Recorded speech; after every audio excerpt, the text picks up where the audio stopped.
পাকিস্তানের ইসলামাবাদ মরুভূমির মাঝে দাঁড়িয়ে থাকা এই শহর আজ যেন দুই মহাদেশের দুই বিপরীত মেরুর সাক্ষী। একদিকে যুক্তরাষ্ট্রের ভাইস প্রেসিডেন্ট জেডি ভ্যান্স, অন্যদিকে ইরানের শীর্ষ কূটনীতিক, মাঝখানে পাকিস্তানের সেনা প্রধান জেনারেল আসিম মনির।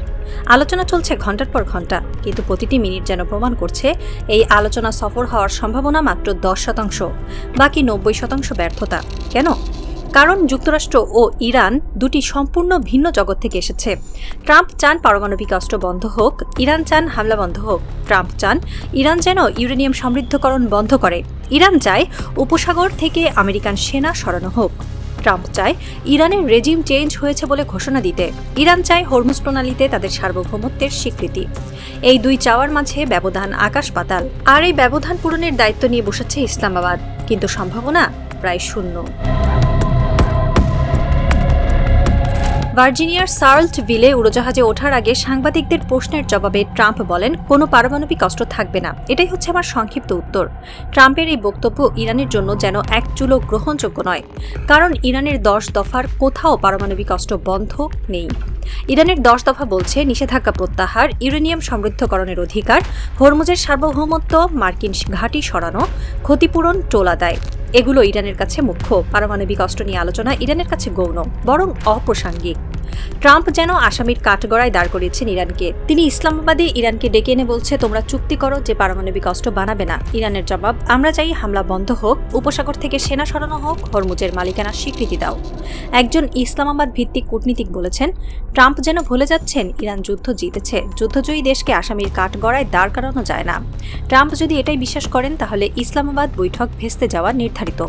ট্রাম্প আরও বলেছেন, আমাদের কোনো বিকল্প পরিকল্পনার প্রয়োজন নেই। এই বক্তব্য ইঙ্গিত দেয় যুক্তরাষ্ট্র এখন ইরানের কাছে আত্মসমর্পণের কোনো বিকল্প দেখছে না, কিন্তু ইরানের শর্ত মেনে নিতেও রাজি নয়। ফলে অচল অবস্থা, আর এই অচল অবস্থার নাম ইসলামাবাদ বৈঠক। ট্রাম্প ইসলামাবাদ যাওয়ার আগে আরেকটি বক্তব্য দেন যা বিশ্বকে হাসিয়েছে। তিনি বলেন, ইতিমধ্যেই ইরান সরকার পরিবর্তন ঘটে গেছে, রেজিম চেঞ্জ হয়ে গেছে। কি আশ্চর্য! ট্রাম্প যেন স্বপ্ন দেখছেন, ইরানের রেজিম চেঞ্জ হয়নি।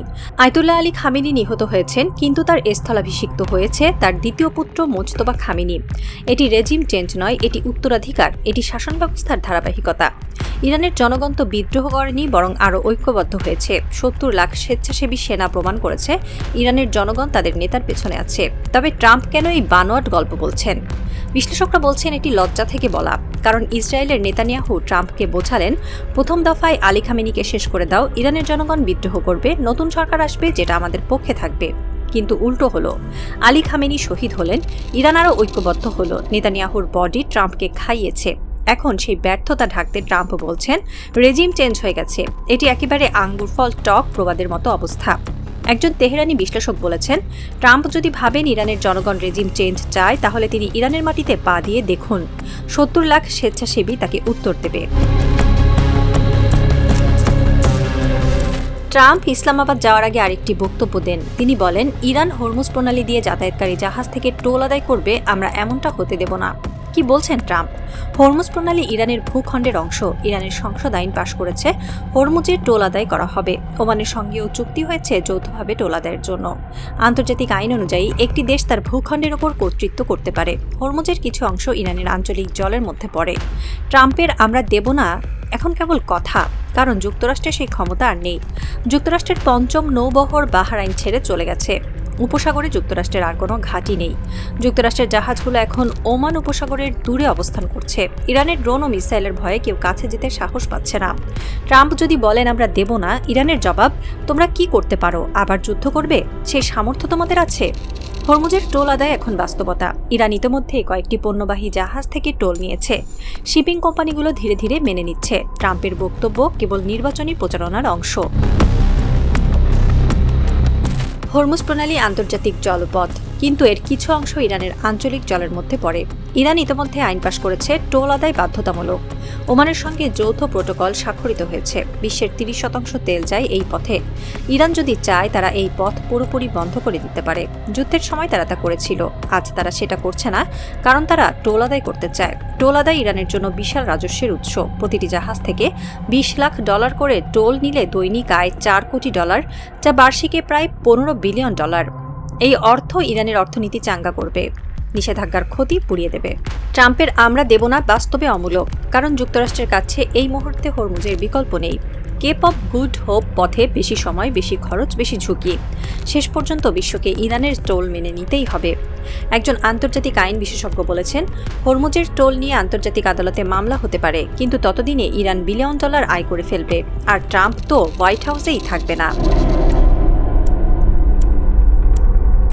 ইসলামাবাদ বৈঠক চলছে। ইরান 10 দফা নিয়ে বসেছে, যুক্তরাষ্ট্র 1 দফা নিয়ে বসেছে। এই ব্যবধান পূরণ করা কি সম্ভব? বিশ্লেষকরা বলছেন সম্ভাবনা মাত্র 10%, কারণ ইরান যুদ্ধ জিতেছে। যুদ্ধজয়ী দেশ কখনো আত্মসমর্পণ করে না। ইরানের কাছে হরমুজের চাবি, ইরানের কাছে 70 লাখ স্বেচ্ছাসেবী সেনা, ইরানের কাছে ভূগর্ভস্থ মিসাইল সিটি, ইরানের কাছে ফাতাহ 2 হাইপারসনিক মিসাইল, বিশ্বের 30% তেলের রুটও ইরানের কাছেই। অন্যদিকে যুক্তরাষ্ট্রের কাছে কি আছে? বন্ধ ঘাঁটি, ভাঙা রাডার, ফুরিয়ে আসা মিসাইল আর ট্রাম্পের ট্রুথ সোশ্যালের পোস্ট। এই অবস্থায় যুক্তরাষ্ট্র ইরানকে পারমাণবিক অস্ত্র বন্ধ শর্ত দিতে পারে না। তবে 10% সম্ভাবনা কেন? কারণ পাকিস্তানের সেনা প্রধান আসিম মুনির খুব চেষ্টা করছেন। তিনি দুটি পক্ষের মধ্যে সেতুবন্ধন তৈরি করতে চান। ইরান ও যুক্তরাষ্ট্র উভয়ের সঙ্গেই পাকিস্তানের সম্পর্ক ভালো। পাকিস্তান চায় এই যুদ্ধ যেন দীর্ঘায়িত না হয়, তাই তারা মধ্যস্থতা করছে। কিন্তু ইরানের অবস্থান অটল। ইরানের পররাষ্ট্রমন্ত্রী ইসমাইল বাগাই ইসলামাবাদে বলেছেন, আমরা 10 দফার বাইরে 1 ইঞ্চিও পেছাবো না। যুক্তরাষ্ট্র যদি চায় চুক্তি, তাহলে 10 দফা মেনে নিক, না হলে ইসলামাবাদ থেকে ফিরে যাই। ট্রাম্পের জবাব, পারমাণবিক অস্ত্র থাকবে না। এই দুই বক্তব্যের মাঝে কোনো মিল নেই, তাই সম্ভাবনা 10%-এর বেশি নয়। পাকিস্তানের সেনাপ্রধান ঘরের ভেতর, ইরানের প্রতিনিধির দল বসে আছে। যুক্তরাষ্ট্রের ভাইস প্রেসিডেন্ট জেডি ভ্যান্স অন্য ঘরে, তারা আলাদা আলাদা বসে। পাকিস্তানের কূটনীতিকরা দুই পক্ষের মধ্যে বার্তা নিয়ে যাচ্ছে। বাইরের সাংবাদিকরা অপেক্ষা করছে, ক্যামেরা প্রস্তুত, ফ্ল্যাশলাইট চলছে, সবাই জানতে চায় কি সিদ্ধান্ত হবে। কিন্তু সিদ্ধান্ত হবে কি? সম্ভাবনা কম। ট্রাম্পের পারমাণবিক ম্যানিয়া ইরানের কাছে গ্রহণযোগ্য নয়। ইরানের 10 দফা ট্রাম্পের কাছে গ্রহণযোগ্য নয়। এই ব্যবধান পূরণের দায়িত্ব কার? পাকিস্তানের। পাকিস্তান যতই চেষ্টা করুক, দুই বিপরীত মেরুকে এক করা অসম্ভব। মোজতবা খামেনি আজ রাতে তেহরানে বসে আছেন। তিনি ইসলামাবাদের খবর নিচ্ছেন। তিনি জানেন ট্রাম্পের সময় ফুরিয়ে আসছে। যুক্তরাষ্ট্রের নির্বাচন এগিয়ে আসছে। ট্রাম্প যতই বড় বড় কথা বলুন, বাস্তবে তার হাত খালি। ইরানের হাতে হরমুজ, ইরানের হাতে তেল, ইরানের হাতে বিজয়। তিনি তার কমান্ডারদের বলেছেন, ইসলামাবাদ ব্যর্থ হলে আমরা আরেকটি অপেক্ষা করব, কিন্তু অস্ত্র নামাবো না, ট্রিগারে আঙুল রাখবো, হরমুজের টোল আদায় চালিয়ে যাব। ইসলামাবাদের আলো জ্বলছে, কিন্তু সেই আলো নেভানোর সময় এসে গেছে, কারণ ট্রাম্পের পারমাণবিক স্বপ্ন ইরানের হরমুজ বাস্তবতার সামনে ধুলোয় মিশে যাচ্ছে। হরমুজের পানি যেমন প্রবাহিত, তেমনি ইরানের প্রতিরোধ প্রবাহিত হবে। জোয়ার ভাটা আসবে, যুক্তরাষ্ট্র আসবে যাবে, কিন্তু ইরান থাকবে। হরমুজ থাকবে, ইরানের পতাকা থাকবে।